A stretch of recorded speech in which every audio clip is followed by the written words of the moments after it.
Hello everyone, it's been a while. Managed to fix the... Well, I didn't actually fix the internet problems. They fixed themselves, because of course they bloody did, didn't they? I can only assume that it looks like there might have been some work on my local internet, because there's been some vans out and about today messing with the copper wiring in the floor. So there's the answer to that problem. Let's go and I guess continue Noveria. Now, a couple of days ago I did try and stream some of this and it didn't work out, but we got a bit further on but not to the point where, you know, it made a difference. Oh hey, all of it. Yo, yo, yo. How's it going, dude?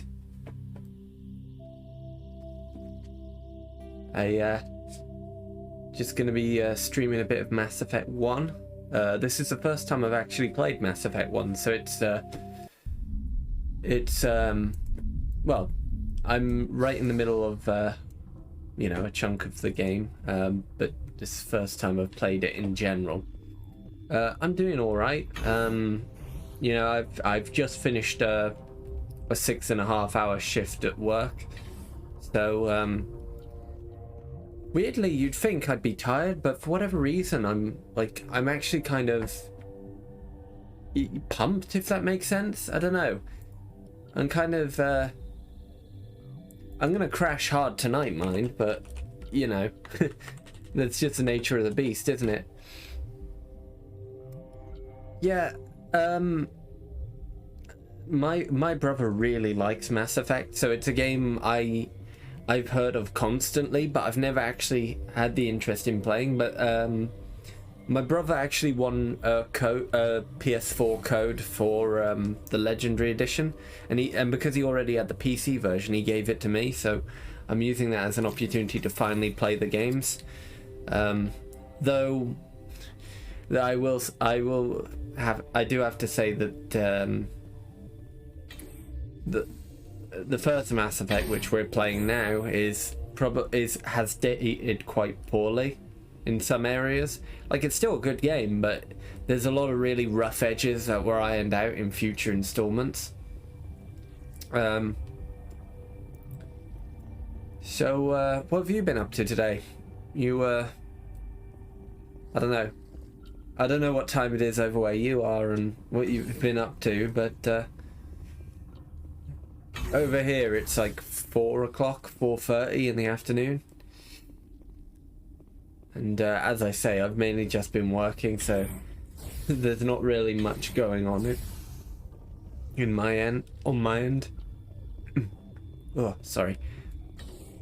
I had something stuck in my throat just then. Oh. Very uncomfortable. Warning, Watchdog protocol is active. Okay.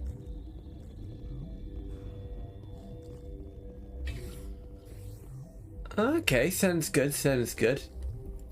I assume you're going to be editing some stuff for your channel and stuff, because I did notice that you've got your own you know, Twitch and stuff. What do you want? Were they attacked by the aliens? They're suffering from a toxin. There was an accident. I have a non-disclosure agreement. I shouldn't discuss it with anyone outside of the company. But you're going to, because I might be able to help. And I'd like to think that the company finds our lives more valuable than their secrets. You know Mira, the VI for Peak 15? She handles the safety protocols for our experiments here. We reactivated her on our way through Central Station. That was you? I'm grateful. Until she came online, the automatic equipment wouldn't work.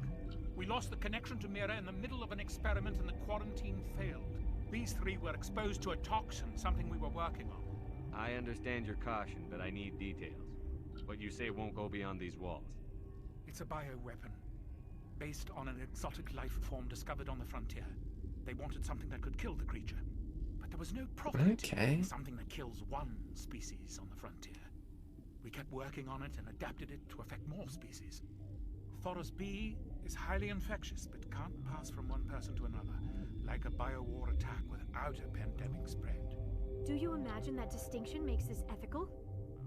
Militaries, governments. Yeah, exactly, Oliver. This is one of those games where you can choose the dialogue. You can't see that. The choices you make in this game do affect the story and stuff in certain areas, and a lot of the big choices you make here do carry on into the sequel and the games after that.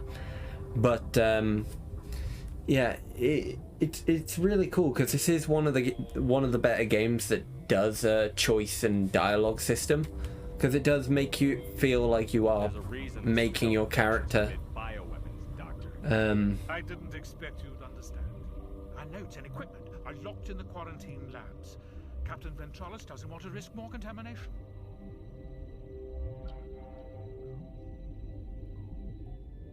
I want access to the maintenance area. I suppose it's not allowed, but there's nothing back there. If you can save these men, I'll do that for you.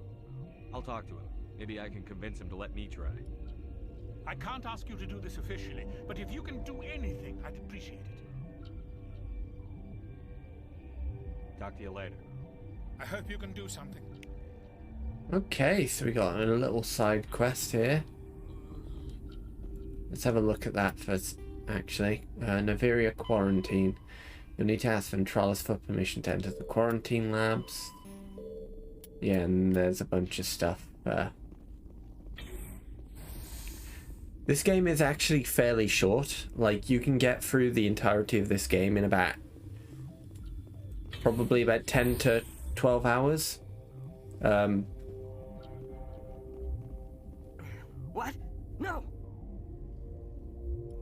But yeah, it's an interesting one. Sorry, I haven't had much sleep since the attack. Is there something you need?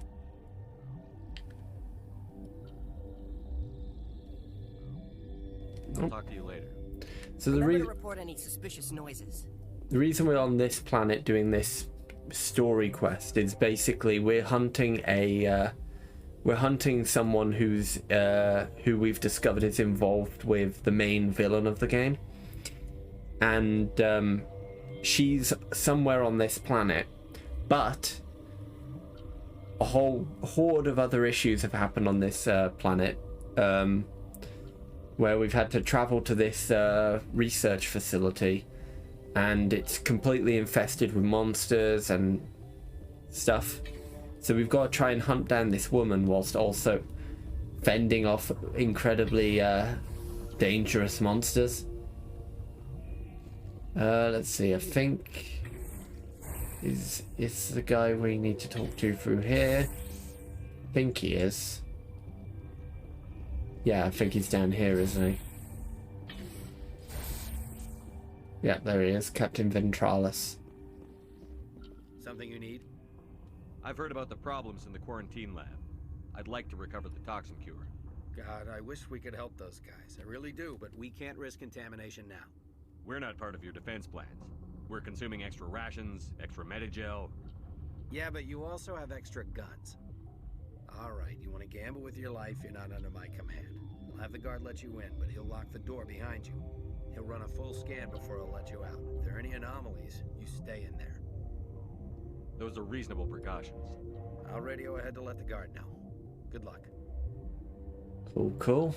Okay. No work to do. You and me both. I assume it's this way then that we gotta go. It's this quarantine lab.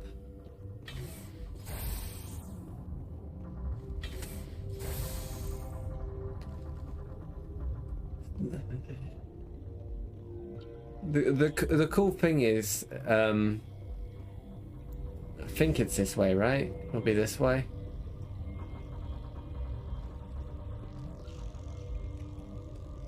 Probably not, actually. Hold on. Yeah.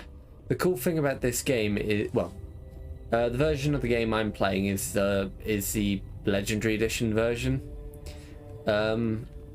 And if you got the Legendary Edition, you'd get the entire Mass Effect trilogy. But what's really interesting about this version is that even though it's very recent, like it only came out like a month or two ago, a couple months ago, the only changes they've made to the game are cosmetic. So the visuals have been upgraded, but all the glitches and errors that were found in the original game are still present. Oh shit, that was not right. That was not right. That was I got that completely wrong. I guess that's not where we were supposed to go.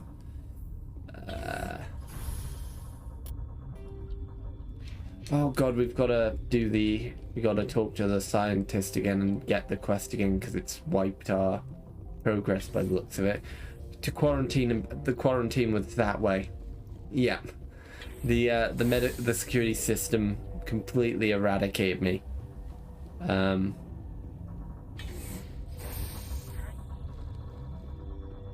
What do you want?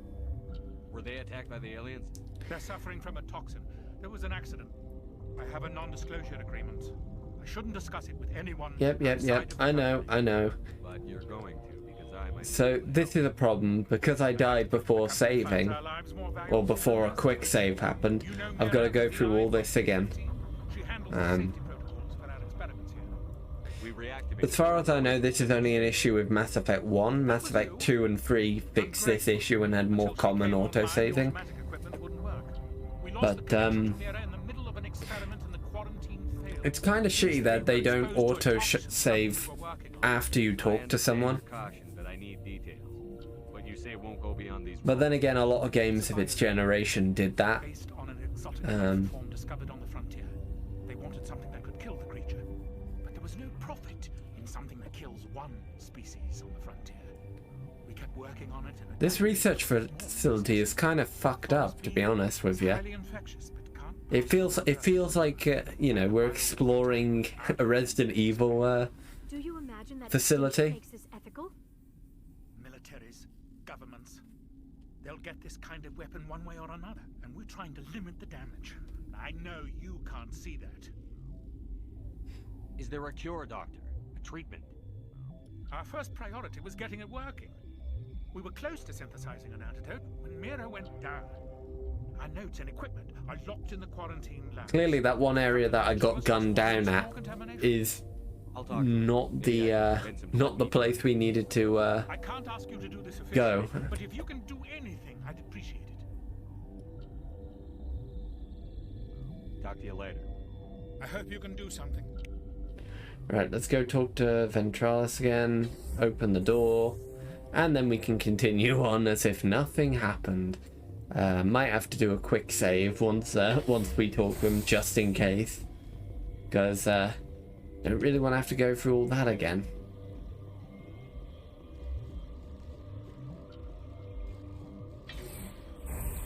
Yeah, well, I think I know where we've got to go this time, because I did notice a doorway that led to quarantine and barracks, and the quarantine area is where we're supposed to go. Something you need? I've heard about the problems in the quarantine lab. I'd like to recover the toxin cure. God, I wish. Gotta say, that line read was kind of weird sounding. Quarantine. I don't know. Like, I feel like, I don't know, the way you said quarantine there just didn't sound. We're consuming extra rations. Sounded a bit off. Yeah, but you also have extra guns. Quarantine. All right, you want Instead of just quarantine. It's probably a non-issue that just. I pick up weird issues like that. I just pick up weird, like, details that bug no one, but for some reason irritate me. I've got work to do. You and me both. Right, okay. Save.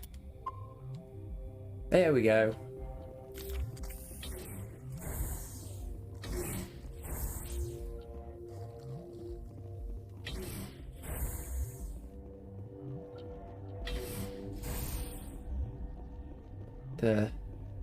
Here we go. What was I gonna say? I'm planning on I'm planning on streaming this for a couple hours, and then later tonight, I'm not going to be streaming it, but later tonight I'm going to be going into Minecraft and editing, adding some more, working on a bit more on that on the Minecraft Shibuya.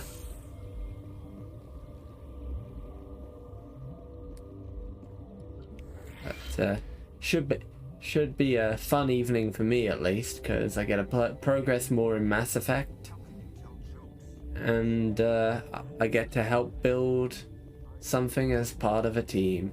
Right, where's the quarantine lab?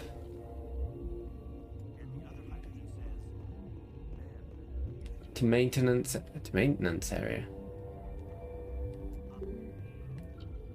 I need authorization. I didn't get the authorization. That's a pain in the ass. Oh well. You came to find out about them, didn't you? You mean those things out there? Yes. I'm the only survivor from the hot lab, you know. I need to know more about right, those things okay. out there. About the Rachni? Rachni? That's preposterous. Yeah, that's gonna be tricky figuring out the how wide it needs to be. It's why I say it might be a good idea to look at top-down views from Google Maps. Like, go on to Google Maps, type in Shibuya, and then go set it to satellite mode, so you can see the actual dimensions of the building from a sky-down view.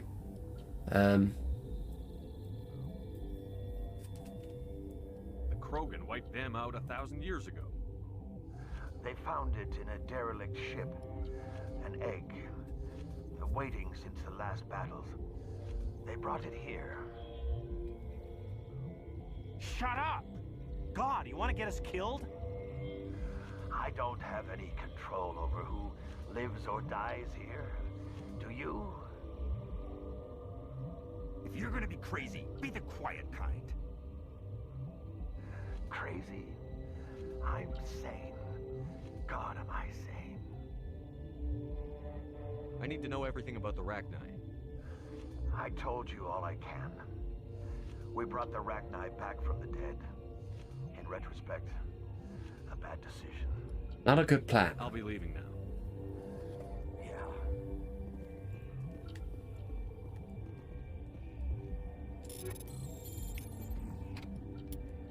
See if we've got any better equipment that we can equip on our... Got Banshee 4 equipped, so let's equip the Banshee 6.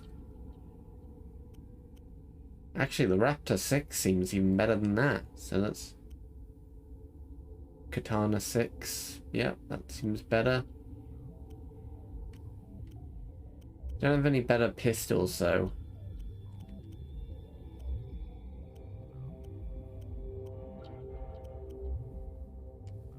Oh, got some better armor, which is something. Now, what about our party members? Better gun. Better gun. Yeah. Better gun.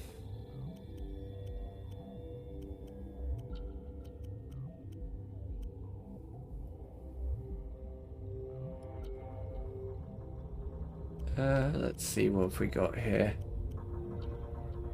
Better armor, sure. Yep. Oh wait, hold on. Yeah, let's give her the Thunder 5. Right, and now... There you go. Have that shotgun. Have that pistol.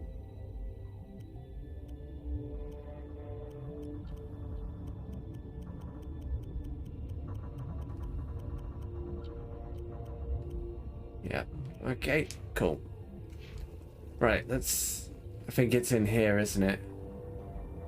You're not part of the crew. I have Ventralis' permission to go in there. Yeah, he radioed. He also said you have to prove you're not contaminated to get out. You got a death wish? You should stand watches on the barricade. Here we go.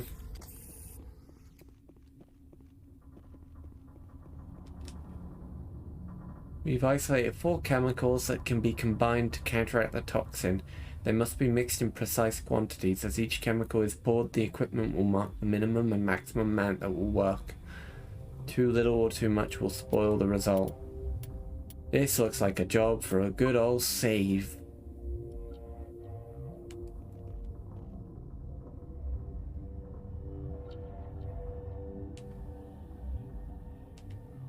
Oh, I see. Easy. Cure created. Your mission ends here, Shepard. I thought she seemed odd. You're a sleeper agent for Venezia. I was ordered to eliminate you should the opportunity arise. And here you are, trapped in this lab. How did you get in here? Okay, the REU singularity, please. It was a trap.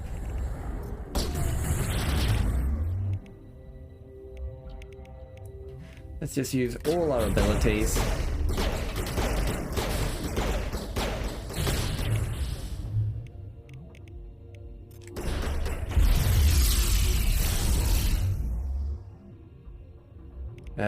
Right, let's send her into neural shock.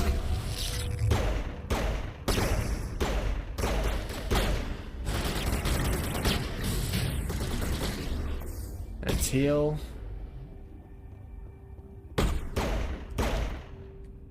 Huh. That was easy. Let's see, open this lock crate. Get some new gear.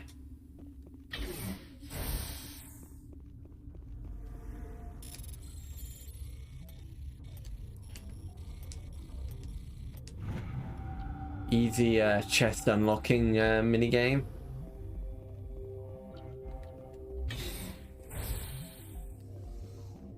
Medical kit.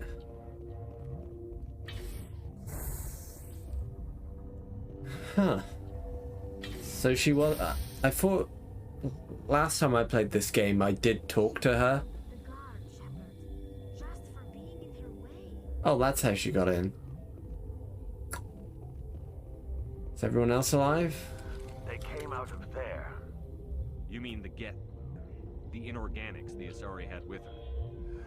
Venezia brought them with her. How can I get into the maintenance area? A team lead would have access. Like Dr. Cohen. He's in the medical bay. I'll be leaving now.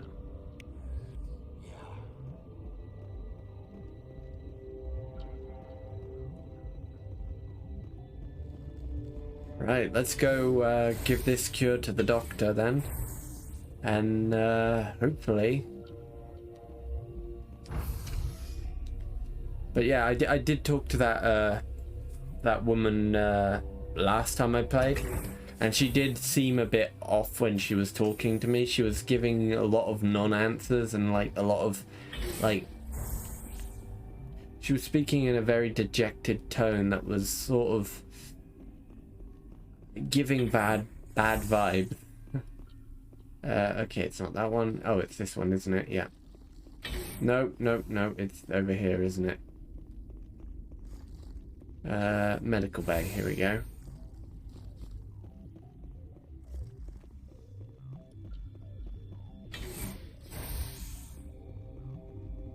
Is that the cure? You did it? That Asari scientist, the one in the mess hall, she just tried to kill us. Alestia? That's unbelievable. I don't know much about her. She arrived a month ago. One of the shareholders pulled strings to get her here. Let me guess. Saren, the Spectre? Yes. I think that was the name. I don't pay attention to the other research teams. Look. The guards. They've been more on edge since you got here. I think they were expecting you. And there are more labs in the back. The guards won't even let me back there. Just people with clearance. What about the maintenance area? Do you have access to that? The maintenance area? Yes. Take my pass. But there's just snow back there. Let me see that file. An extension on Phelps' work? I thought he was on the right track. I can't thank you enough. That... Oh, God, what a cliche. You saved their lives. Do you know that? Could you spare a few medical packs? They're worth their weight in gold up here. didn't get these for me. Ventralis wanted them saved for his people. I need to administer this. Thanks again. All in a day's work, and we get some cool shit out of it. We got access to the maintenance area, and we got some Medigel, which honestly I think we already had a full pack of Medigel, so I don't think it really made a difference, but still better than nothing, isn't it? Right, let's see. Where do we go now? Where do we go now? I suppose we should probably head back down to the quarantine area and have a look in the maintenance area, see if there's anything in there worth exploring.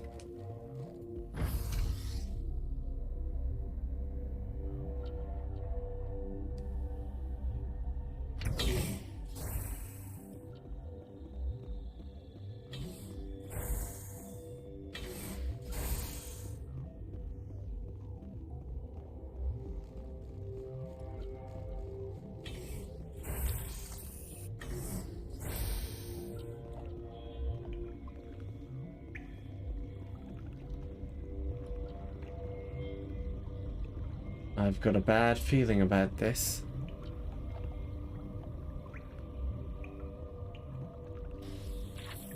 Oh, yeah, there's a bad feeling. Neuroshock.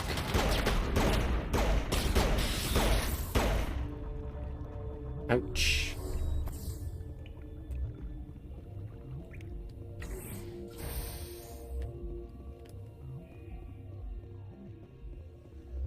There's a secure storage locker.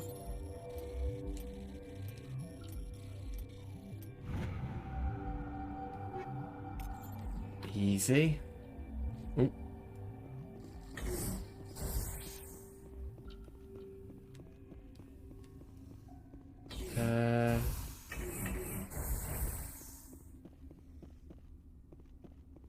What's through here? Ooh, some unlocks. Warning, Watchdog protocol is active. Oh, let's not go through there then, because if I remember correctly, that will take us to the that one room where I got gunned down. You do not know the privilege of being a mother. There is power in creation. This is my first run, Edge Strike. Toward happiness or despair. Her children Though I do know bits and pieces. My brother played through this game ton over the years. I won't be moved by sympathy, no matter who you bring into this confrontation. Liara's here because she wants to be, not because I asked her to. Indeed. What have you told him about me, Liara? What could I say, Mother? That you're insane? Evil? Should I explain how to kill you? What could I say? Yeah, I'm really enjoying it so far. It's really interesting. Few humans have. You won't look so smug with a hole in your head. Your insolence is a poor mask for your fear.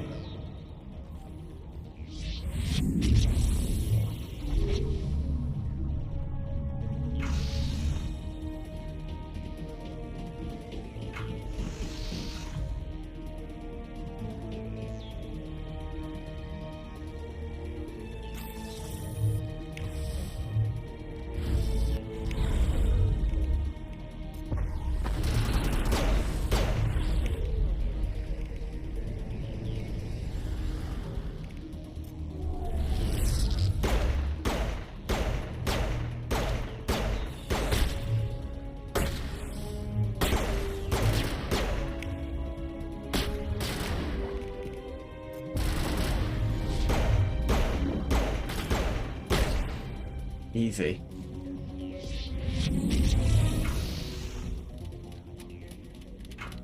Oh, here come the Geth. Oh, there they are. Let's neuroshock her.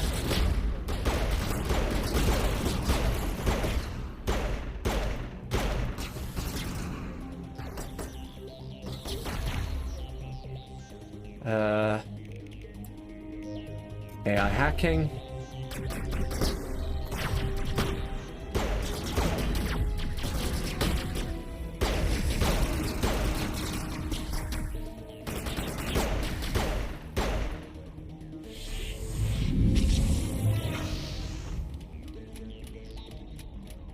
Here comes more of them.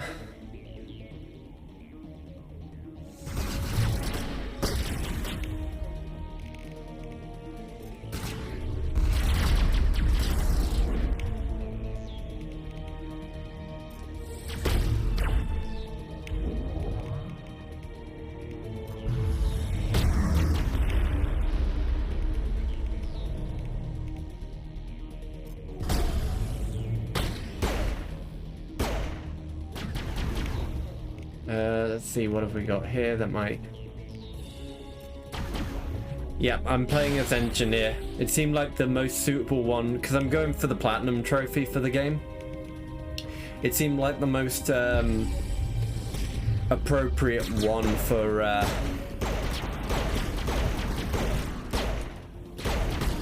Because there's trophies that require you to use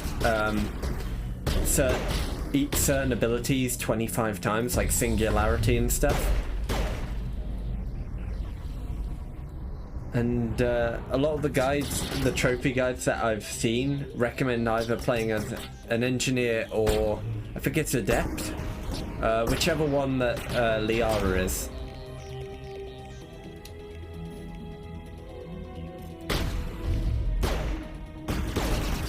There we go.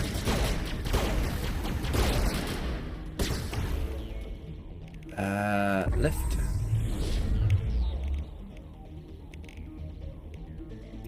Let's use an AI hacking, just why not? There we go. This is not over. Saren is unstoppable. My mind is filled with his light. Everything is clear. The Rachni didn't cooperate with you. Why should I? I will not betray him. You will. You must listen. Saren still whispers. Oh, that's good then. I can fight his compulsions briefly, but the indoctrination is strong. Indoctrination? Are you saying he brainwashed you? People are not themselves around Saren. You come to idolize him, worship him. You would do anything for him. The key is Sovereign, his flagship. It is a dreadnought of incredible size, and its power is extraordinary. Sovereign's not like other ships. Where did it come from? I cannot say. The Geth did not build it. Its technology is far more advanced than that of any known species. The longer you stay aboard, the more Saren's will seems correct. You sit at his feet and smile as his words pour into you. It is subtle at first. I thought I was strong enough to resist. Instead, I became a willing tool, eager to serve. He sent me here to find the location of the Mu relay. Its position was lost thousands of years ago. Someone on Noveria found it? 2,000 years ago, the Rachni inhabited that region of our galaxy. They discovered the relay. The Rachni can share memories across generations. Queens inherit the knowledge of their mothers. I took the location of the relay from the Queen's mind. I was not gentle. You can still make it right. Give me the information. I was not myself, but I should have been stronger. I transcribed the data to an OSD. Take it, please. Knowing the relay's coordinates is not enough. Do you know where he planned to go from there? Saren wouldn't tell me his destination. But you must find out quickly. I transmitted the coordinates to him before you arrived. You have to stop me. I can't. His teeth are at my ear. Fingers on my spine. You should.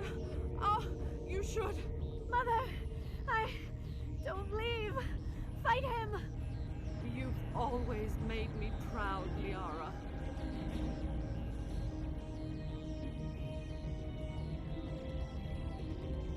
Die.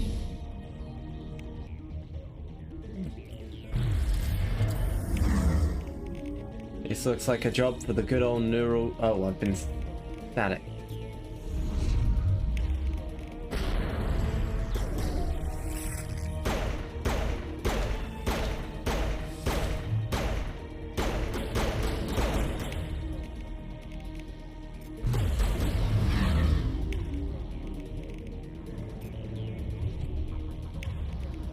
And let's just add a good old damping. And let's have that.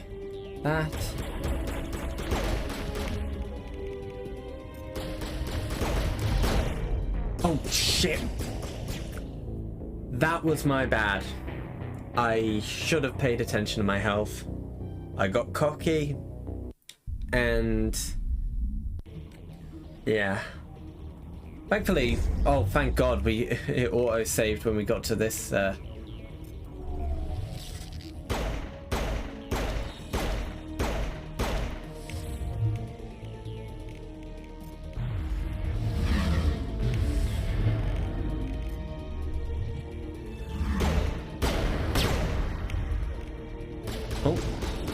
Oh God. They've got they can use neural shock too. That's not really what we want, is it? Oh, shh. I need to get behind cover. I need to get behind cover.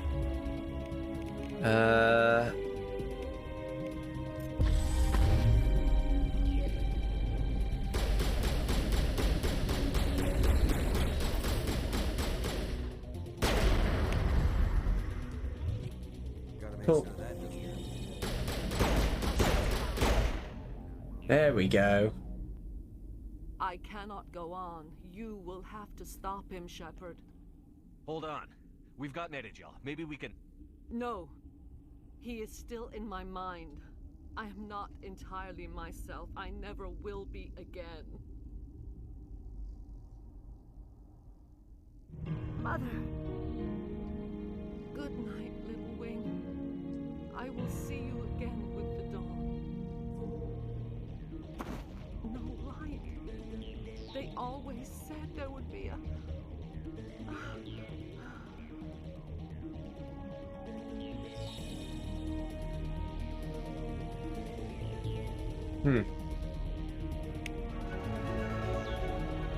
Oh, I leveled up.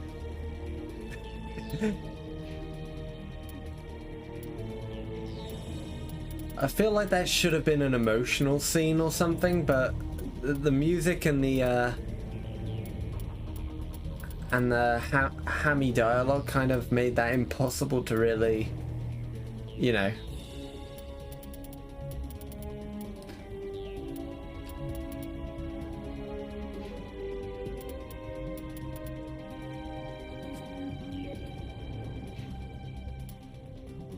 Right, okay, so...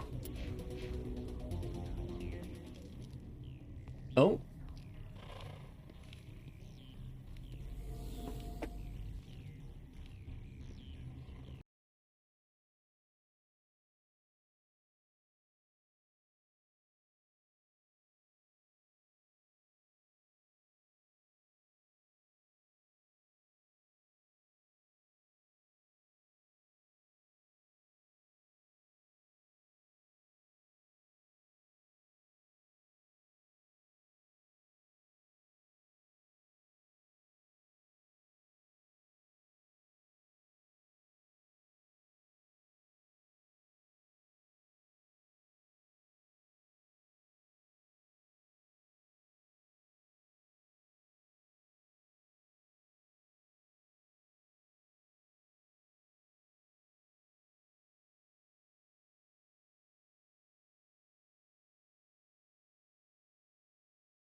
be one of those copyright dealies. Oh, wow.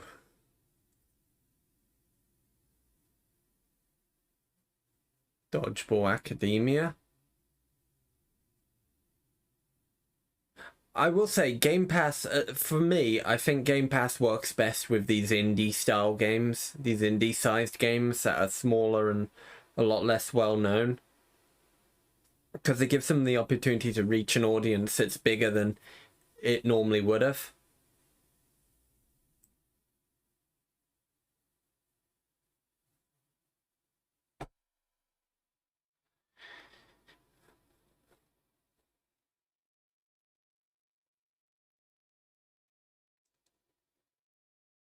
I bet indie developers probably make more money from Game Pass than they would in regular sales anyway.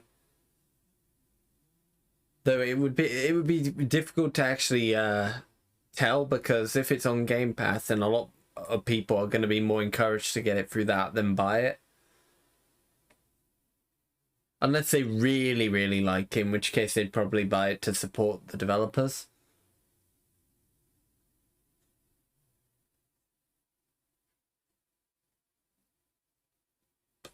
Seems like a cool lineup of indies. They added even more games to Game Pass. But let's talk about what's coming up. We're talking Age of Empires 4, the game's creative director, and we're going to see what's next for Sea of Thieves. But now, we've got a new roguelike retro shooter that, in grand retro fashion, sends you plundering through shifting dungeons to defeat a mysterious eldritch terror. Let's dive into the pit.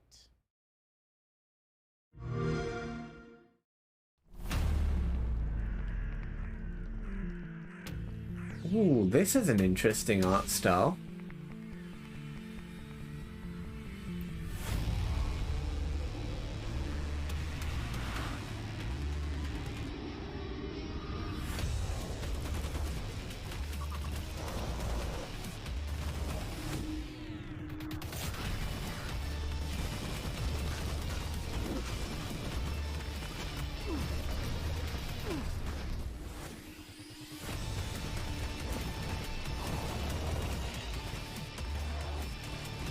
Of course, the stream quality is being absolutely murdered by the all the parkour effects.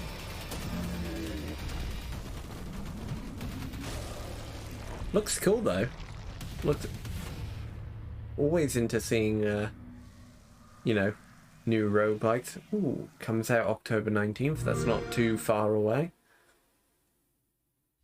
Not bad, not bad. Comes out day one on Game Pass as well. Well, I am here with creative director of World's Edge, Adam Eisgreen. And Adam, I'm so excited to talk Age 4, of course, because you've brought something a little different and very special today. Yeah, I have. So, you know, so far we've been showing everyone kind of what Age looks like from in the game, you know, when you're playing it. You've gotten to see a lot of footage of that. And we've also shown a little bit of our campaigns, right, through when we unveiled the 100 Years' War and showed Joan of Arc. But we have yet another way in Age of Empires 4 that we're kind of bringing history to life that we haven't talked about yet. See, you do this to me. You put me in suspense. I want to know more, so let's go with it. Let's hear more. Okay, wait, you get one moment of suspense. Okay, that's enough. So what we brought today is we have these wonderful little videos that we've created that are interspersed amongst the campaign, and they're about 3 to 5 minutes each.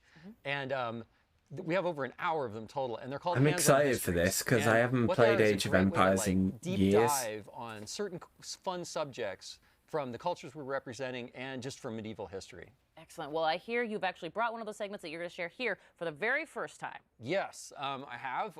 We are going to show you the segment on one of the most popular units from Age of Empires franchise and a fan favorite, the Trebuchet. Excellent. Well, this I got to see. Let's take a look. A counterweight trebuchet was the king of all siege engines. A catapult capable of smashing down castle walls from great distances. Bloody hell. You wouldn't want to be on the other side of that.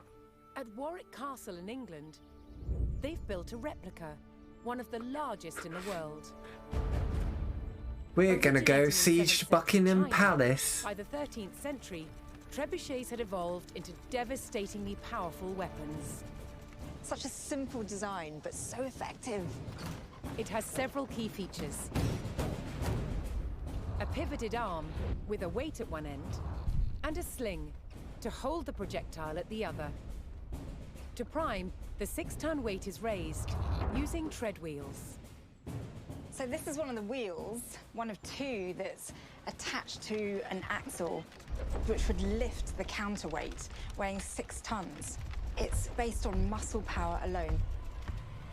Oh, wow. What's essential about launching a projectile as far as possible is making sure that this end of the arm is moving as fast as possible. You know, when I tuned into the stream, I didn't expect this point of the arm moving at its highest a lesson like this. This was done by positioning the pivot close to the counterweight and by launching the projectile from a sling. When released, the sling whips round, vastly increasing the launch speed.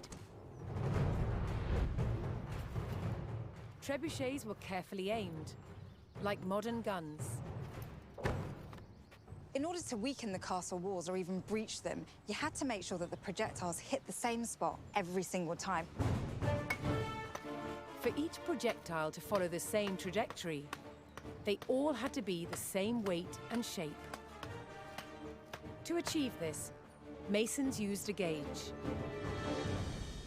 Now I'm going to load this projectile into the sling. Oh, this one must weigh about 25 kilograms, but some projectiles can get up to 150 kilograms. That's the weight of 2 men. Bloody hell. Trebuchets were also used to throw burning tar, beehives, even dead bodies. Anything to cause maximum distress to the enemy.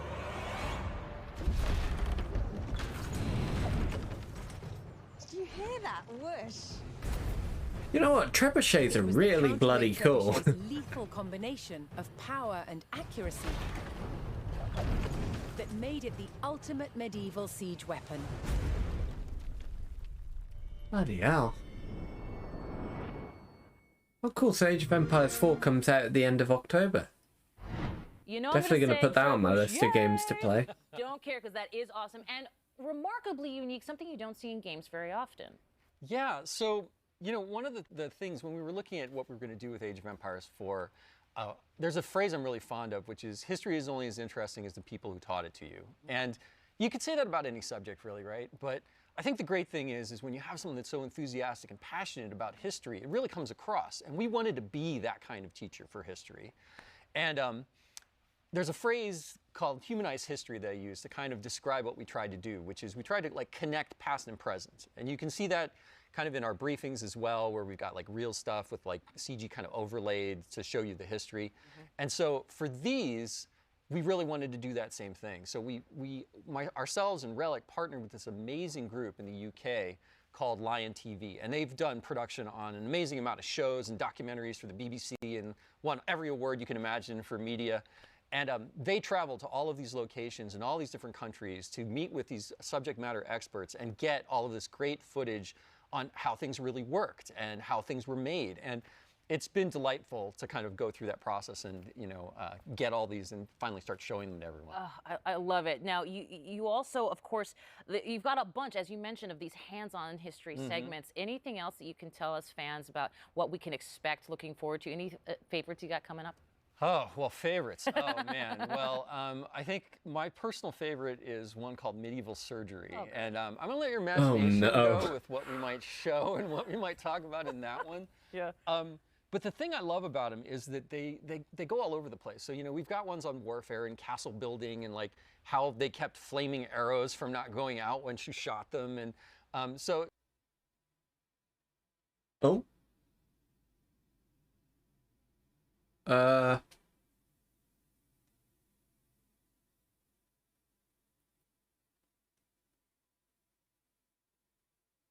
Xbox? I assume this isn't an issue with the feed. Oh, it's followers only chat.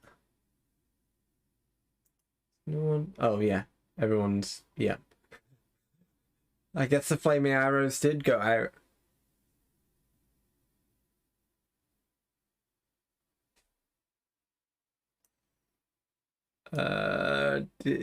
Is the YouTube feed still up? Let's have a look.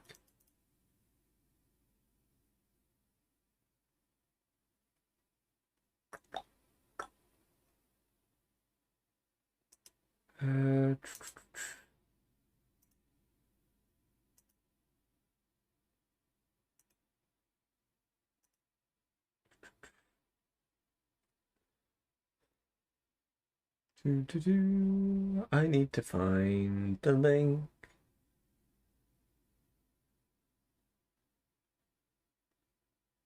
So, how's everyone doing today?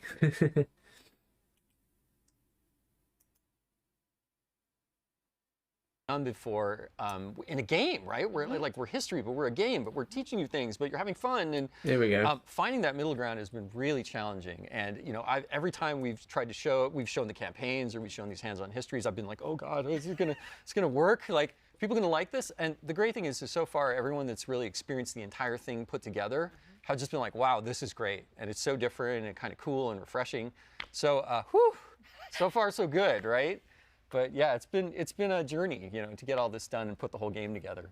Well, I love that you mentioned journey because we are coming towards the end of this development journey for Age 4.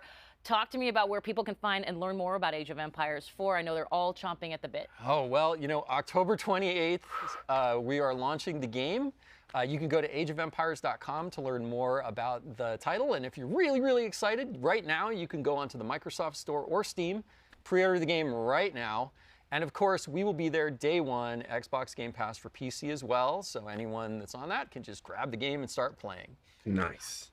But yes, I believe you are a part of something very special. Yes, so Gamescom opening night live. Yes. 11 a.m. Pacific time.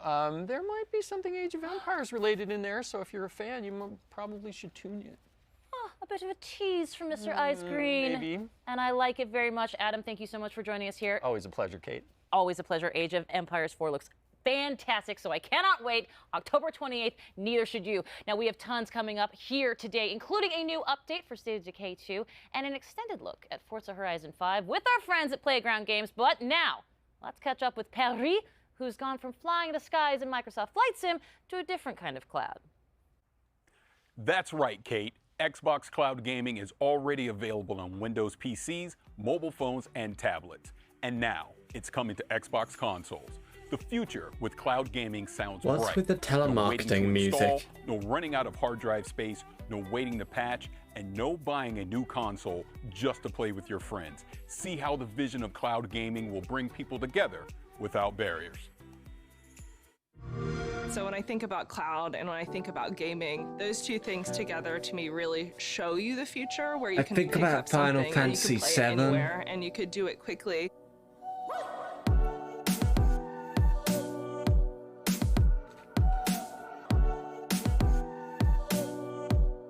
How is Xbox Cloud Gaming? I've heard good things about it, but I mean, that's pretty awesome. This actually looks so good. I've never Games tried it are out large myself. And you want to keep the ones that you know you love on your hard drive. Xbox Cloud Gaming is about being able to discover the new ones right away. It's super exciting that for our Game Pass Ultimate members, they will get to experience Xbox Cloud Gaming on whatever console they have. Cloud gaming is really about looking at how people play differently. I know me in particular, sometimes I just have 20 minutes. It should be as easy as finding the game that you look for on your console and just jumping right in. We're targeting 1080p. Can I use Xbox Cloud Gaming on PS5? This is the latency. This is the kind of stuff you need with cloud gaming. Oh, 60 frames? That's actually very smooth. The process itself to get into cloud gaming feels like you're playing on console, right? You go, you find the game you want, you press play. It's so easy nowadays. You can pick up any device and pretty much play any Xbox game on Game Pass. If my friends have titles that I don't have yet, I can just wait for them to send me an invite. It makes content just so much more accessible. I really love the flexibility. It's awesome. Everything that Xbox is doing right now is just getting rid of the limits of having Hate to it be when on they a refer specific to games platform as or a specific content, console. because Like it on like PC and mobile, and feels like now on Gen 8. it removes a bit of the artistic integrity of the product. So cool? With cloud gaming, we have the ability, because you are connecting to consoles that are in our data centers, to allow the Gen 8 customers, the Xbox One customers, to play games that their hardware wouldn't have been able to play without it. There's so much opportunity when it comes to thinking about how we can make content more readily available and let people play where they want to. Sign me up. I'm ready for cloud gaming right now. Let's do it. When's the release date? When does it release?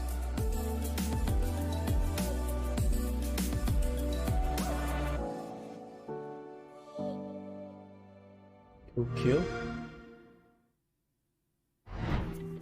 August 9th saw the release of the free optimized update for Hellblade: Senua's Sacrifice on the Xbox Series S and X. With beautiful and rich visuals, thanks to the addition of ray tracing and improved materials alongside performance updates, this is the perfect opportunity to relive Senua's journey or experience it for the first time. And if you haven't played this, do yourself a favor, grab a pair of headphones and immerse yourself into this world. Agreed. Speaking of unique experiences on Game Pass, the Xbox Plays team will be taking a look at some ID at Xbox titles over the next few days, including 12 Minutes and The Big Con. They're also talking with developers from Halo, the Master Chief Collection, Forza Horizon 5, and Destiny 2. So join the live Q&A to get your burning questions answered. You can catch all of those streams on twitch.tv/Xbox. Speaking of Forza Horizon 5, don't forget our friends at Playground Games will give us an extended look at their monument to motoring in Mexico later on. That includes never-before-seen areas of the game map, plus cars that have never been in the Forza franchise before. I've loved everything I've seen of Forza Horizon 5 so far, and I can't wait. Now, Kate, there's more games to check out, right? Well, right you are, Paris. Let's talk Wasteland 3. Their newest DLC introduces us to a new cult, the Cult of the Holy Detonation. The Holy Detonation is life. Deep within Cheyenne Mountain, we've changed. Devolved into the mutations you see before you. Set on a righteous path. The Holy Detonation's life-giving glow should be shared with everyone.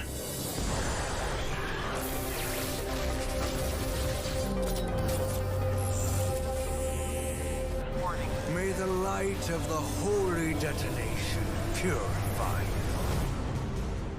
Join us, Rangers.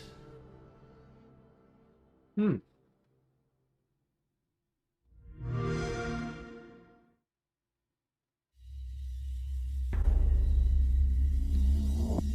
kind of hope they show us something a bit more interesting, because well, that was interesting, Wasteland but 3 just gets better with age. it feels To like so really far this savor the stream game's they haven't bouquet, really shown us we're anything. talking with In Exile game director I David don't Rogers. know. David, thank you for joining us. I'm super stoked to be here. Thanks. So in the trailer, we saw that the DLC is coming out on October 5th, but we know, In Exile, Wasteland 3, you guys have been working on this for a very long time. So can you kind of talk about that journey? Yeah, our dev team has been working nonstop full tilt, trying to make Wasteland 3 the best version of itself it could be. Over the past year since it's released, we've added features, we've balanced, we've listened to the community, we've fixed bugs, added stability, and I really think that the version that we have now is the absolute best version of the game, and if you've never played it before, now's an awesome time to jump in.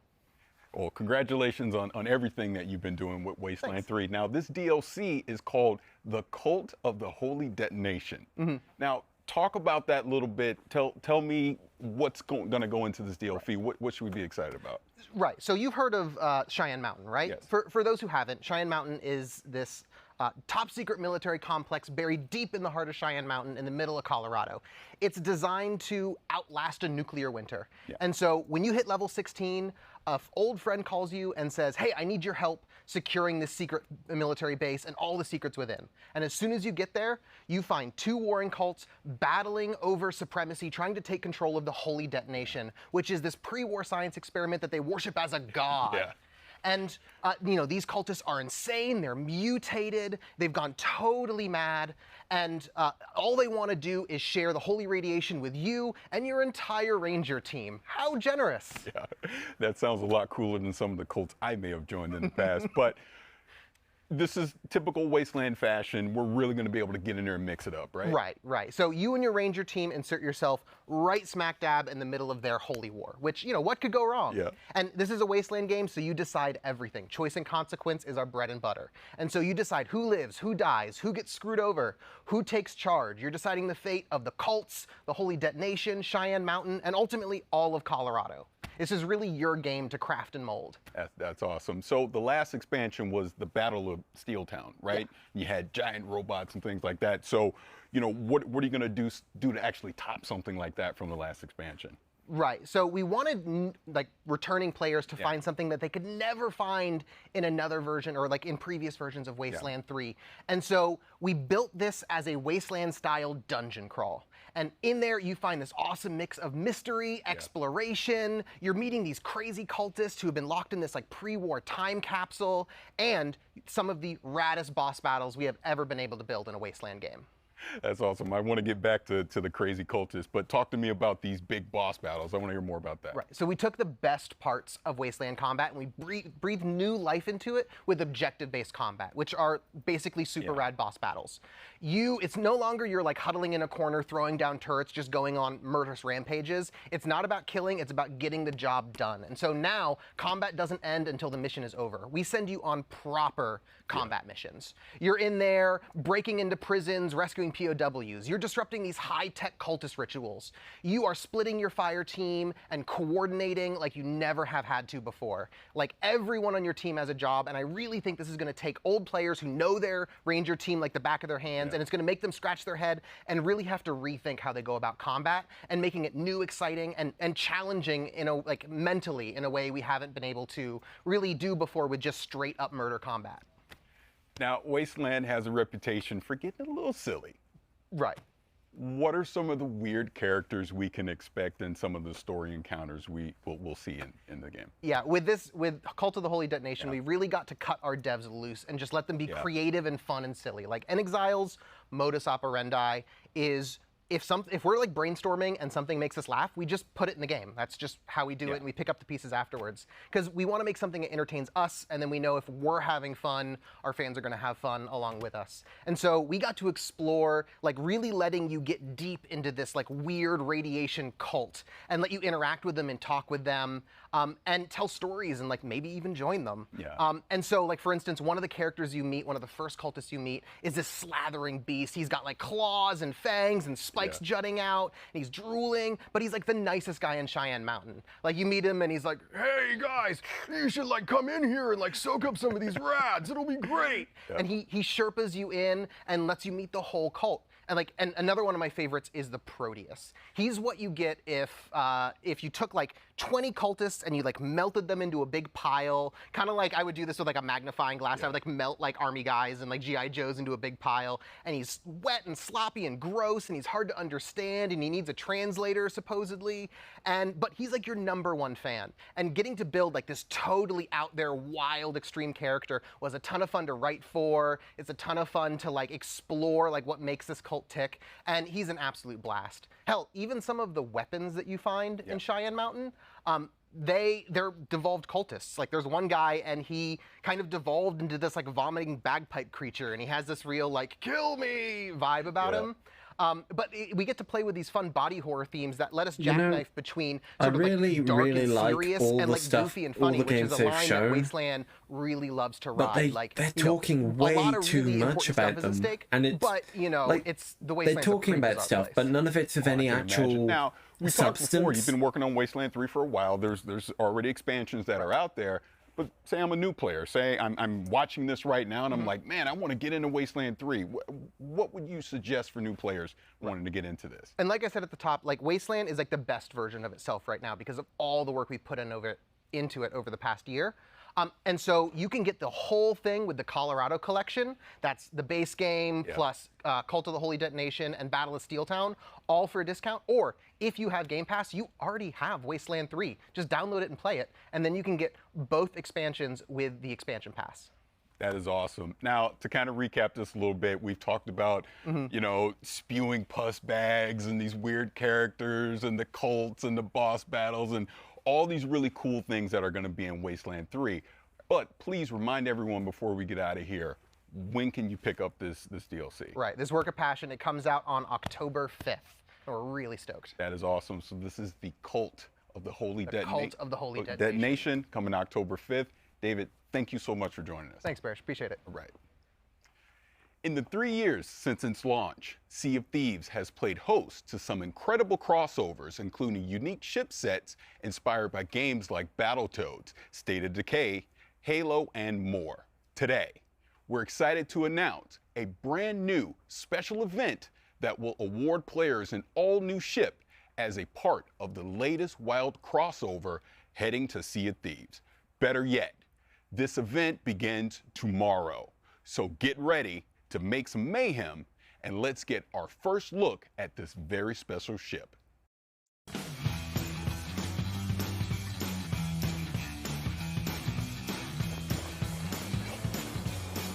Is this a Borderlands ship or something? I don't know, right? Or is this Wasteland as well?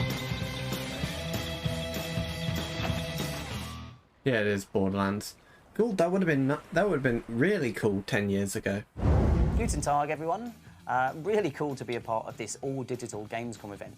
And we were thinking, what's the best way to kind of celebrate Gamescom and to be a part of this as Sea of Thieves? And so we're really excited to reveal that we're bringing the Mayhem ship set that you've just seen, a really, really cool ship that's inspired by Borderlands, into Sea of Thieves. And we're giving all of our players a chance to earn it during kind of the Gamescom time period.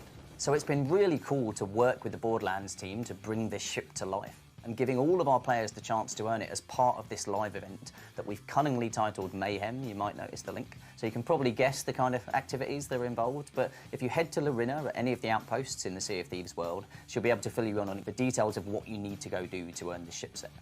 So we hope everybody gets a chance to take part in this awesome time-limited event. So it starts today, and it runs through to September the 7th. So that's the time period you've kind got of to a get your rare hands thing on the when 90% of the cosmetic is just as always, color. I will see you on the seas. Like color themed around the. All they've really done is taken a color themed around Borderlands and then slapped the Borderlands logo like 10 times on it. It's kind of underwhelming from a design perspective. I feel like I'm complaining too much, but that's just the nature of the beast when this showcase is just so dry and... It's always been a dangerous world in Trumbull Valley. But now, it's hope that brings us back together. It reunites old friends. It builds new bonds. And in the face of a growing threat, hope is the greatest weapon we have.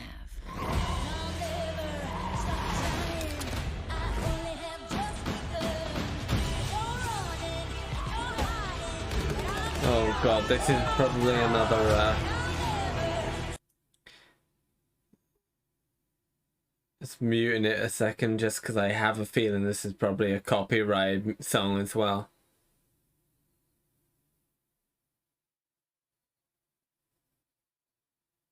I feel like Microsoft is the showcases you always have to worry about when it comes to copyright music.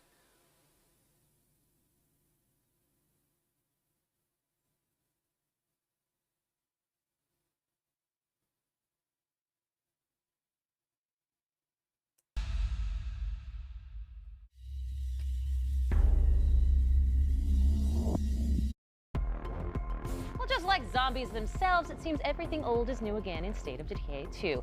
And we have a guest to walk us through this Undead update. Please join me in welcoming Undead Labs Director of Communications, Wanda Russell.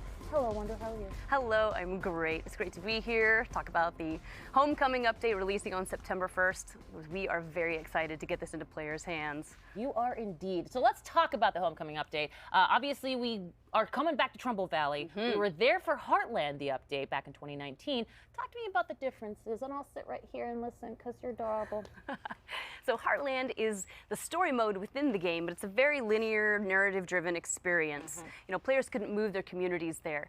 So that's all changed with the Trumbull Valley map. It is the 5th core open world map. It's fully remastered, and it expands into 2 territories that were completely inaccessible in Heartland. So players can return to Trumbull Valley with their communities, start new communities there, and really start exploring everything that the new map has to offer. So then would Homecoming be a sequel then to Heartland? Yeah, exactly right. So the events in Heartland kind of play out. You see what happens in Trumbull Valley. So we think of it as the 3rd part of our Trumbull saga that began with the original State of Decay game, continued into Heartland, and now we see what has happened since then and what storylines might be coming to a close. So there is a lot for players to discover, a lot of environmental storytelling to find, and things have changed. So this isn't the Trumbull Valley that players might remember. So that's going to be exciting. Interesting. Well, and anytime you expand something like Trumbull Valley, you just have to have a juggernaut of content, pun intended. Talk to me a little bit about what some of those things are that players can get in on here now in the expanded Trumbull Valley. Yes, a ton of new content. In fact, we're doing something unique with the Trumbull Valley map. There are items there that you can only find on that map and nowhere else in the game, including 12 new hats and outfits, 10 new very cool weapons. We've got 6 new bases, 2 new achievements for achievement hunters. And on top of that, we are adding the game's 12th bounty pack. So that will be available from the bounty broker across all maps. And I have to say, they are some of the coolest weapons I have ever seen go into the game. I'm so excited for people to find them. A juggernaut amount of content, and I don't care who sees that second pun of the day. That works out great. Well, let's talk about the State of Decay community, because it's absolutely an integral part to this entire franchise. And State of Decay being on Xbox Game Pass, how has that impacted the community? How has that impacted the game? Talk to me about those. It's been fantastic, and we have an amazing community. We love them so much. In fact, one of the reasons we're doing Trumbull Valley as a map is because it was one of the most requested features from the community, which also makes it very exciting for us to be able to say, we did it, you get it. And we have a major milestone that we're celebrating. State of Decay 2 has 10 million lifetime players.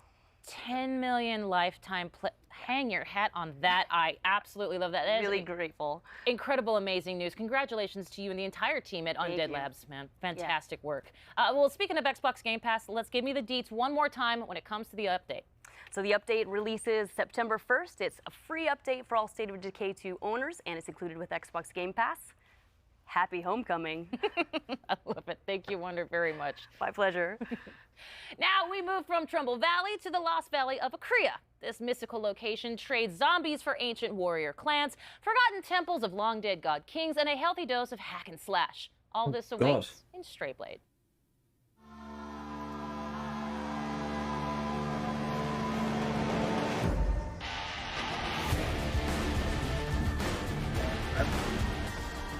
I think I actually fell asleep there.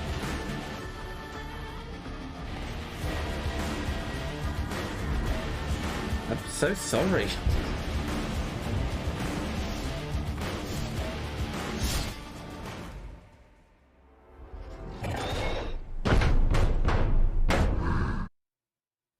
In Strayblade, you discover the mystical Lost Valley of Akria, a world which ranges from overgrown temple ruins to frozen caves and winding canyons. A game world that changes based on your victories and plenty of dudes to stab in blade-to-blade combat. If that weren't enough, you even get a fuzzy little pal to help you out.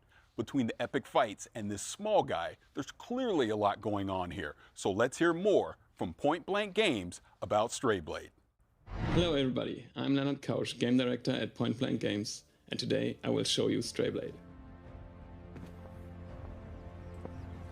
Strayblade is an action RPG where you play a rogue adventurer who is exploring the ancient valley of Akria with his companion, a witty wolf named Boji. Unveil the history of the Forgotten Valley, master the powers of the 3 Akrian metals to restore balance to this war-torn land. That is the how, as well as the why. Combat and exploration are the 2 key elements of our game. Let's dive into the combat first. Our combat system merges strategic anticipation of enemy attacks with split-second blade-to-blade reactions. It is the high noon of skill-based melee weapon combat. To achieve that, we put our hearts into creating fluid, well-readable animations and epic cinematic finishes. You can choose from multiple weapon categories that can be combined to fit your playstyle. Now, let's take a look at the exploration. Kriya's colorful world ranges from overgrown city ruins to frozen caves and winding canyons. Together with your companion, explore the deepest corners of an ever-changing world, bristling with adventure. Every discovery holds treasure. Find rare materials, recipes, weapons, lore pieces, and beautiful places. Change is part of your journey, where every victory impacts the world around you. When you die, time keeps moving forward. Enemy skills stay dead, new foes invade camps that you weakened, and when Boji revives you, only one thing is certain. The change you brought shapes what now awaits you. And of course, get ready for epic boss fights.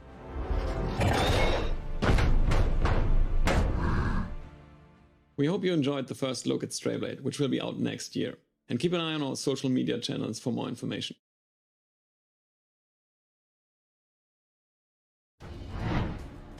Now Next we're up, talking. One of the most unique games finally comes to Xbox. Finally. Yeah, unique. As in, my evil twin murdered 4 of my husbands because they secretly are in love with me. Unique. In case that didn't tip you off, we're talking about Crusader Kings 3, the medieval grand strategy and role-playing game that has you trying to defend your royal line from those that would conquer your kingdom, and evil twins apparently. Crusader Kings 3 is It's coming so to Xbox good. as an adaptation, not a direct port, meaning that the UI and Oh. controls have been refined to bring that grand strategy experience to a controller. Not That's to mention interesting. bringing the grand strategy experience to my comfy living room couch. We'll all be ruling from our throne room soon enough. Check out Crusader Kings 3, now coming to Xbox consoles. That's actually really cool that it's coming to consoles. Is it coming to other consoles though? That's what I'm curious to know. My son, we must never forget the crimes committed against us. Your father sought his glorious revenge and failed.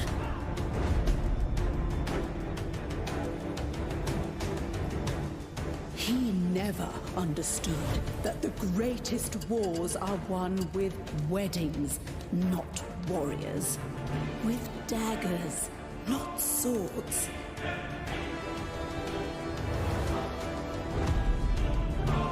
Only the small-minded On next-gen measure console, so success across the is it coming to span of a PlayStation single 5 as well then?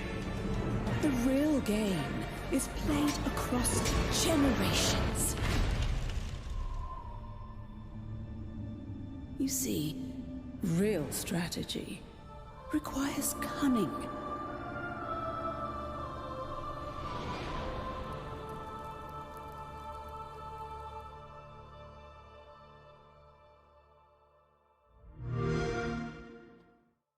Let's do a bit of research, eh?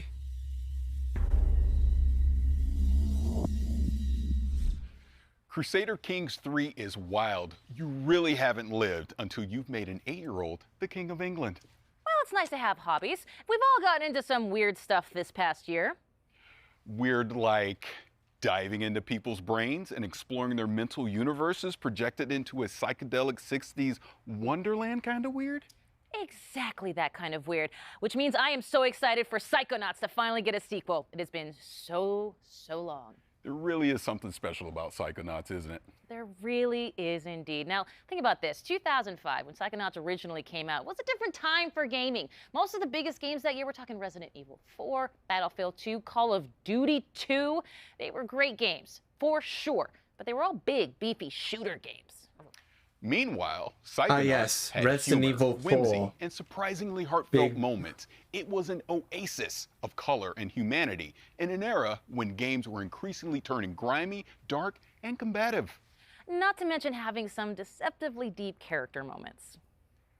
That's why the original is considered a cult classic. It has been a long time coming, and it is finally here. Enjoy this long-awaited launch trailer for Psychonauts. Well, this shouldn't take too long.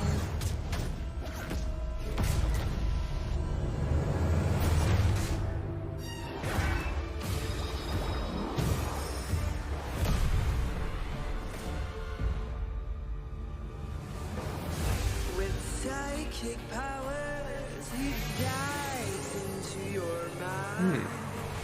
My name is Raz, and I'm the new intern. And today, is my first day on the job. Get ready, Rasputin.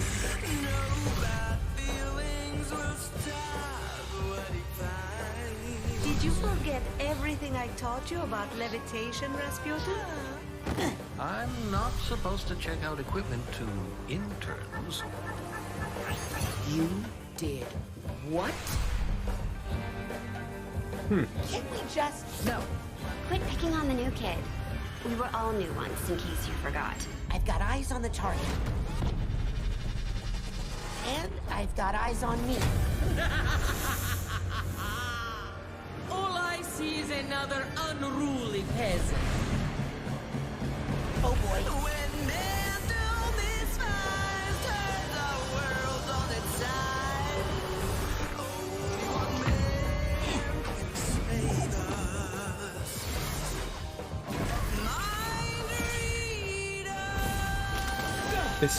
This does look incredible because the original Psychonauts was really, really good. Psychonauts underestimated Maligula's power. And Leave it to me. I wish they actually advertised this game because everyone I know forgot it came out. Wait, August 25th. That's tomorrow. Yeah. Everyone I've talked to.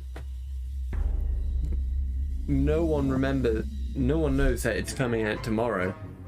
Well, it's clear I could not be more excited for Psychonauts 2 because I gotta be honest, me and that original game, we got some beef that needs settling. If you know, you know. The meat circus level, it is infamous, it is brutal, it is difficult to say the least. It's the final level of the original game that came out, and I cannot believe I'm doing the math on this one. 16 years ago, Tim Schafer and Lizette Teatree Montgomery. I am definitely dating myself, but you all welcome from Double Fine Productions. Thank you so much for being here. Tim, can you believe it has been 16 years? I almost said 19 years. Yeah, it feels like only yesterday, but it kind of was for Raz because the story picks up right where the first game left off.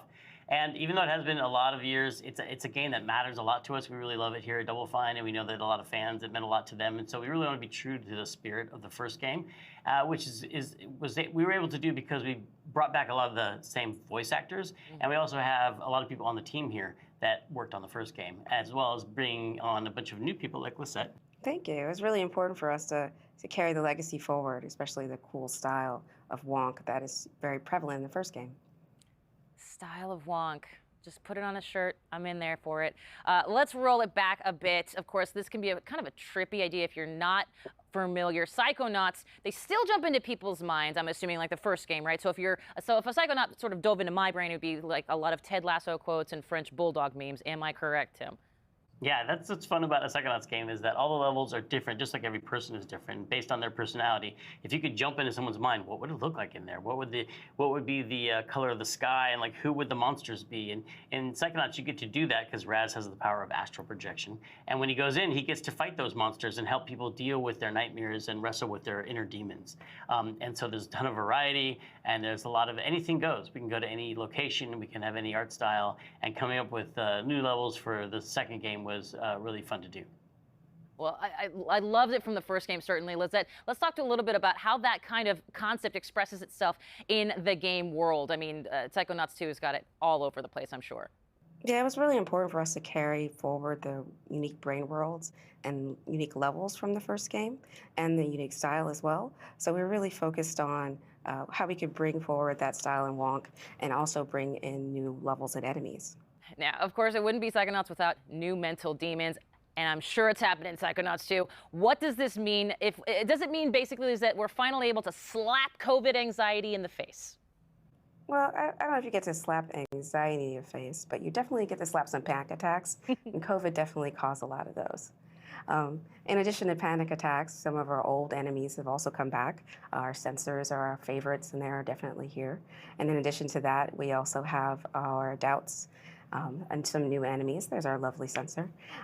Also some regrets, some flying regrets. There are a ranged enemy, and they definitely are challenging. Our doubts are our slow, sticky melee enemy.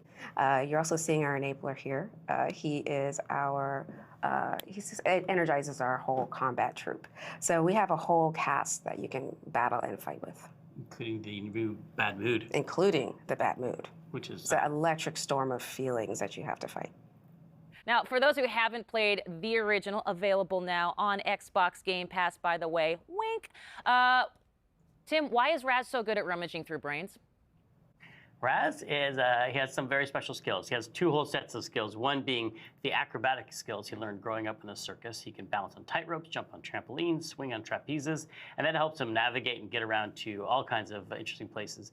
But he also has this other side to his personality, which is that he's a powerful psychic. So he can levitate objects, he can use telekinesis and pyrokinesis. He has these powers which people might recognize from the first game, as well as 3 new powers for the second game. He has the ability to mentally connect thoughts together, and he can connect 2 thoughts and actually connect 2 thoughts together to solve puzzles and to navigate. The worst way you can get a game across is by talking about it for so slow long. down how things are moving by Like, changing there is a people's perception of phrase, time. show, And he also don't has the power tell. of projection, which allows him And for pull an stuff like archetype, this, a personality that out is of his unconscious mind and bring it into what you should be going the with. world that he's in.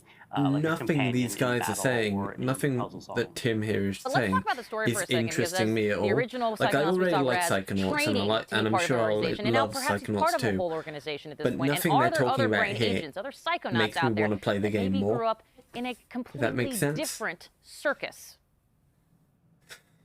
Yeah, we have a lot of new characters in this game. We do. We have a lot of new characters in this game.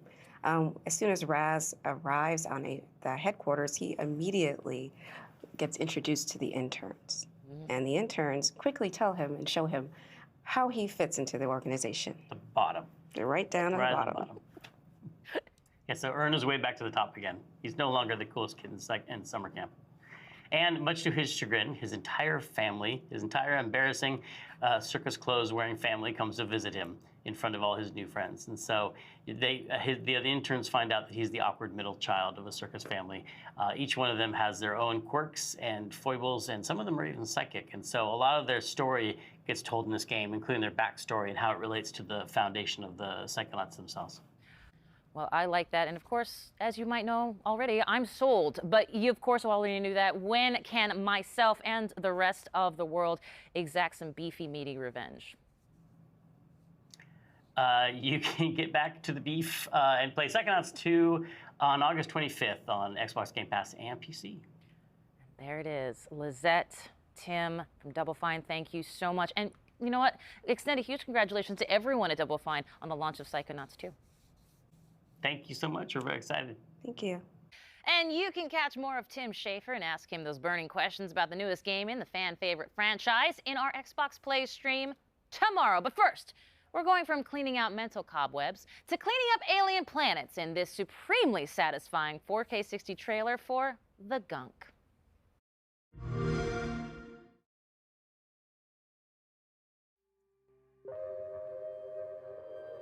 I don't like this weather. I'm pretty sure the ship's insurance won't cover alien storm damage. You have to be careful out there. The gunk's eating everything here. This planet is literally a paradise when the gunk's gone.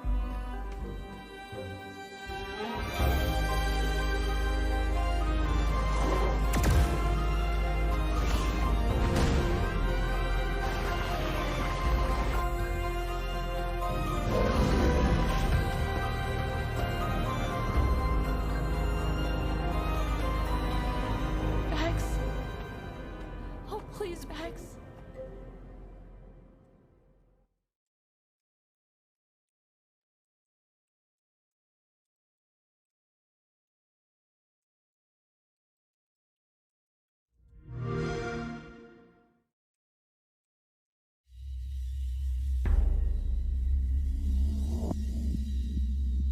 We have talked about so many incredible games today, and it's hard to pick a favorite, but let me just say, it is so cool that State of Decay 2 is expanding Trumbull Valley. Come on. And hey, you know what? Great job on that Flight Sim interview. Oh, thank you. I mean, talking to Jorg is always a blast, and Flight Sim is such a special game to me because, I mean, it's literally letting me travel the world. But I was staring daggers of jealousy watching you talk to Tim and Lizette over at Double Fine. Well, I will say this, I understand, but you got to play Psychonauts 2 already, so I don't even want to hear it. That's true, but it's not the same as talking to the creators. Just trust me when I tell you, be excited for Psychonauts 2. I will say this as well. I am excited to see even more of Psychonauts 2 on our Xbox Plays streams. Yes, don't forget, Xbox Plays will recap all the week's news throughout the week at twitch.tv/Xbox, so make sure to check that out. Before Kate and I let Playground Games take the wheel, let me just say that it has been our distinct pleasure to chat games and nerd out with everyone today. Oh, it's hands down the best part of the job, for sure. Just realized why I hate this conference so much. Too true. Now, It's in too June, much Playground of Games showing, announced like, Forza Horizon 5, what the they do highly show of the anticipated games is follow-up very to short, 2018's very short breakout clips, hit and then they open-world proceed to driving game talk about Forza it for Horizon like 4 arrives on way November too long. 9th on Xbox consoles, Xbox Game Pass for console, PC, and cloud, and of course, Steam. And if you're watching our Xbox YouTube channel, switch over to our Xbox Twitch channel. This could have just been a 20-minute direct / state And of that play. is twitch.tv/Xbox for the full vroom vroom experience. And if you're already watching on Twitch or one of the Forza channels, stay right where you are. Without further ado, let's dive in, starting with the new custom Forza Horizon 5 controller, which is available for pre-order today, so players can have it in hand by November 9th when the standard edition of the game launches.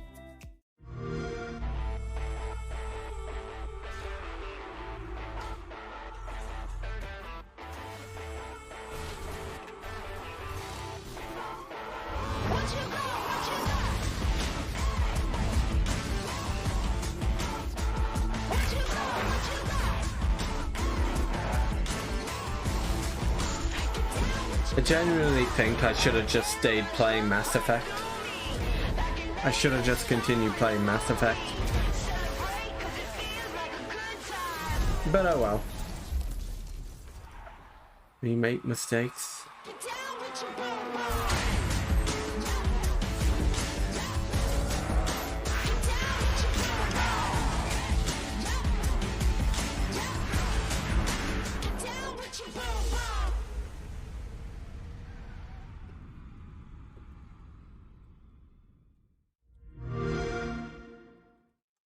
Charlie here, and I'm at Playground Games with Forza Horizon creative director Mike Brown and Forza Horizon art director Don Arcetta. Hello, everybody.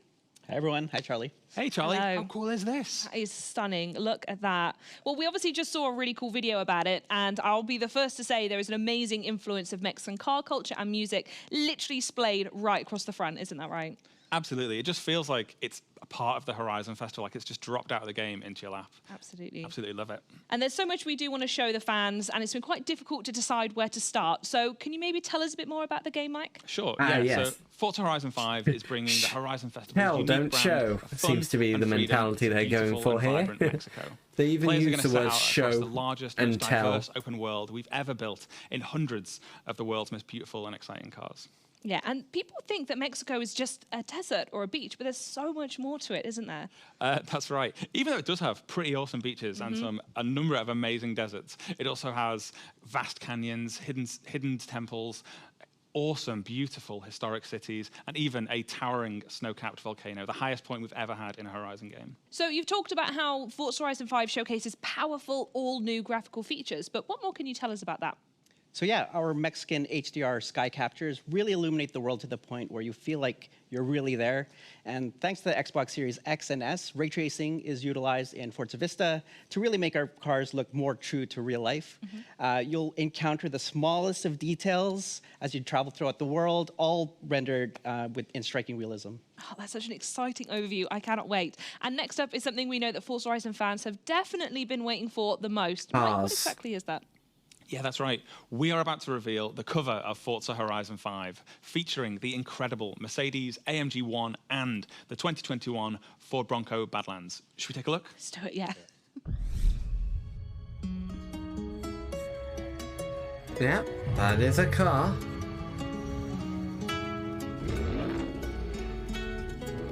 That is another car. I guess it's more of a Jeep, isn't it?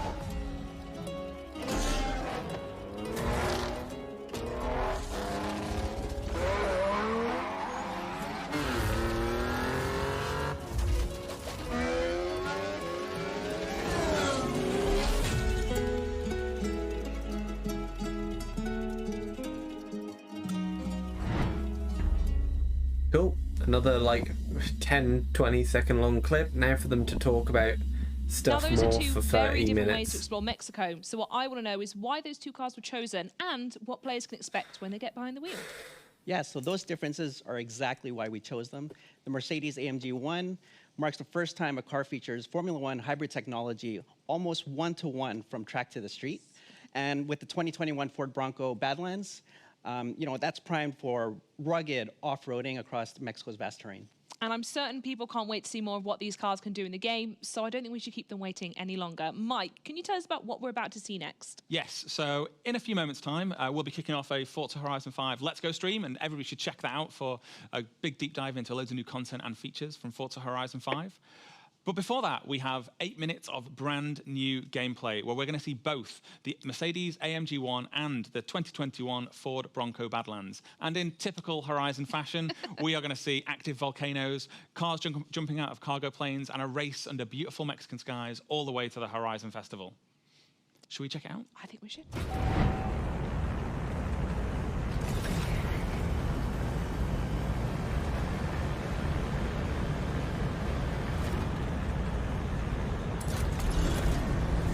Oh, actual gameplay, actual footage of an actual video game. Oh.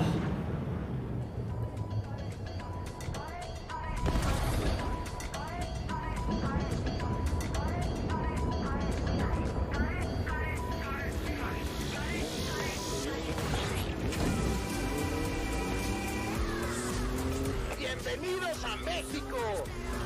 Here, we take control of the 2021 Ford Bronco Badlands, atop the towering, snow-capped Gran Caldera volcano. See you on the other side!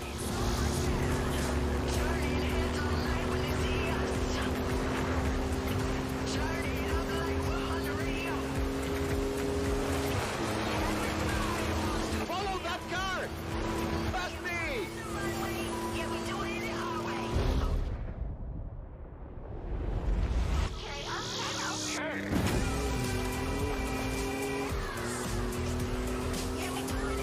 I don't know, this doesn't feel like Mexico, guys. Where's the weird yellow piss filter that Hollywood movies place over it to tell you it's Mexico?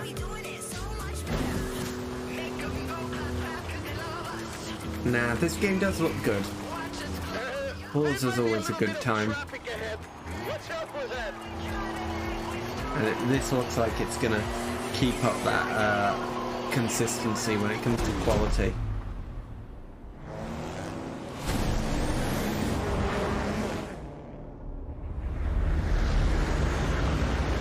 Making new friends, eh? You go enjoy yourself. I have to go make another delivery.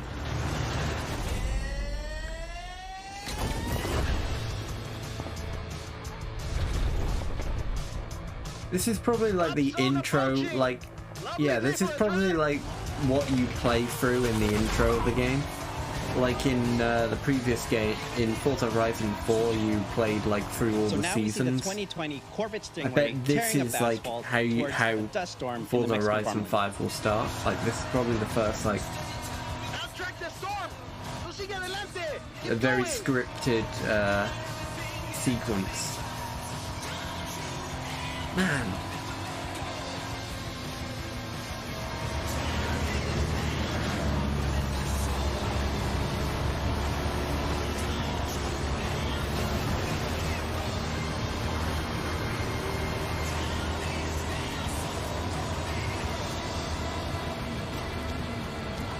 Okay, there's no other way around.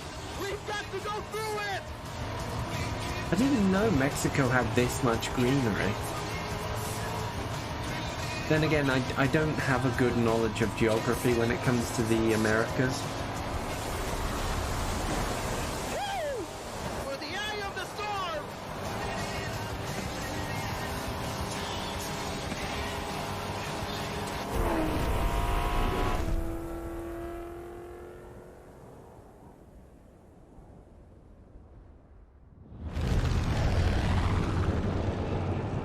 Okay, on my mark.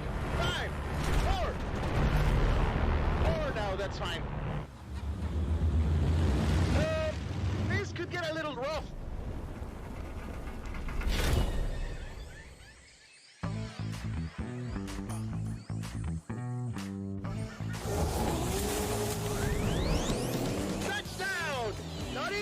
match.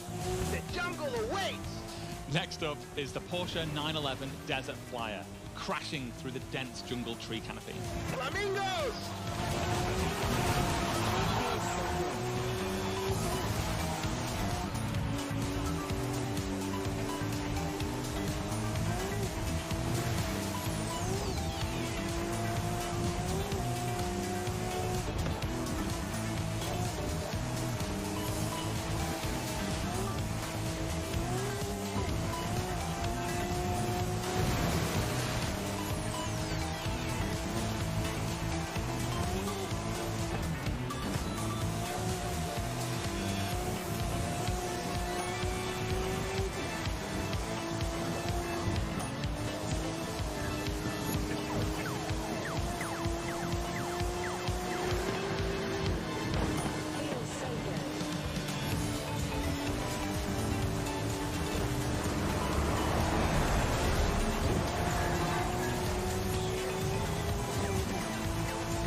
Guide you through the bridge.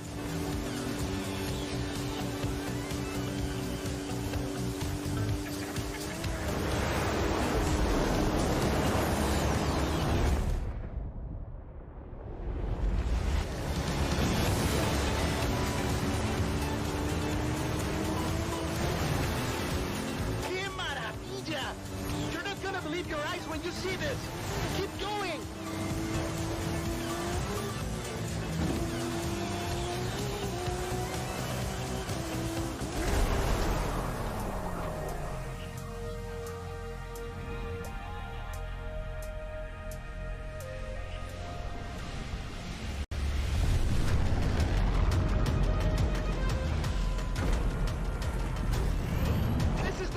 Drop! The whole festival is waiting! Go, go, go!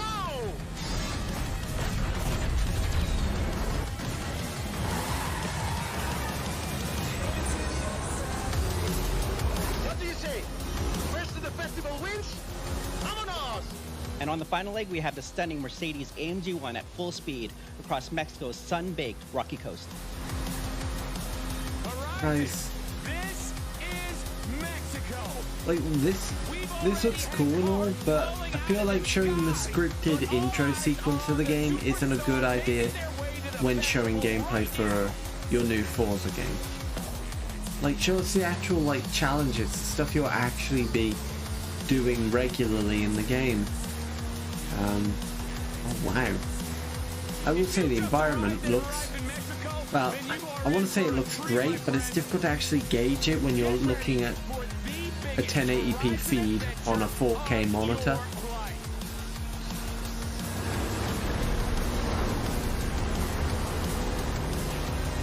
Especially with the bitrate of Twitch being, well, a bitrate, let's just say that.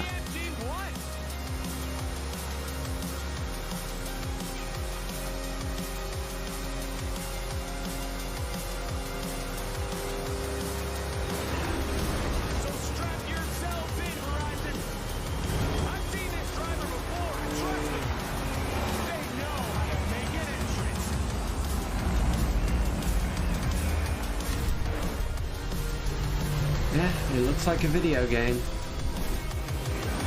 I'll give them credit for that. To be fair, considering all my complaints about them, you know, telling us not showing, that was the entire thing, wasn't it?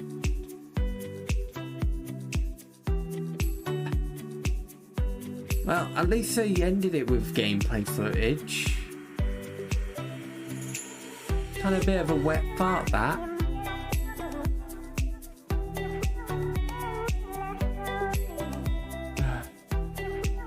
Well guys, I'm probably gonna end the stream now.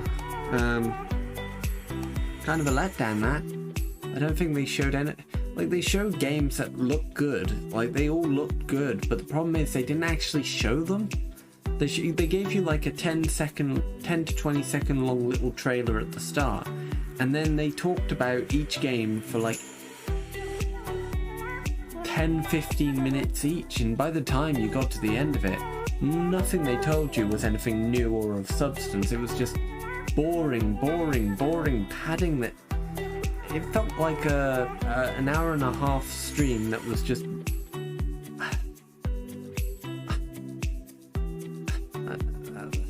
like I don't know what to say other than it was disappointing. But thanks for sticking with me, guys. Thanks for sticking with it and watching till the end along with me. Tomorrow I'll be streaming again around this time. Well, I'll be streaming the proper Gamescom showcase hosted by Jeff Keighley. That one I'm a lot more optimistic about. We've got a lot more interesting games to look at. Stuff like Lego Star Wars Skywalker Saga, Death Stranding Director's Cut, Super Monkey Ball, Banana Mania. You know, I think they've even announced... What other stuff have they announced so far? Let me have a look, because I think I've actually got an email off Jeff himself that goes into detail. Yeah. Oh yeah, new Saints Row game is going to be apparently revealed. New information on stuff like Genshin Impact, TMNT Shredder's Revenge, some Call of Duty Vanguard footage apparently. It seems like it's shaping up to be a pretty good show, and that's going to be in about 23 hours from now. So you can either watch it live through their official live stream, or you can watch me react to it live tomorrow. But yeah, that's it for today, guys. I will probably continue streaming Mass Effect 1 later on in the week, possibly Thursday or Friday, but we'll just have to see. Until then, guys, thanks for watching. This has been Kingdom H, and if you enjoyed what you saw, be sure to check out some of my YouTube content. Follow me and follow me on Twitch if you haven't. Follow me on Twitter if you want to see what I'm up to on a daily basis.